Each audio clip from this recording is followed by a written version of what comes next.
చుట్టుపక్కలెందరున్నా గుర్తుపట్టలేక ఉన్నా అంతమంది ఒక్కలాగే కనబడుతుంటే తప్పు నాది కాదు అన్నా ఒప్పుకోరు ఒక్కరైనా చెప్పలేను నిజమేదో నాకు వింతే కళ్ళను వదిలెళ్ళను అని కమ్మిన మెరుపేదో చెప్పవ కను రెప్పలకే మాటొస్తే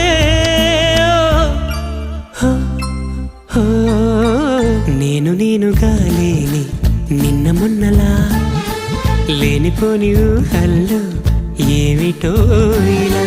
ఉన్న పాటుగా ఏదో కొత్త జన్మలా ఇప్పుడే ఇక్కడే పుట్టినట్టుగా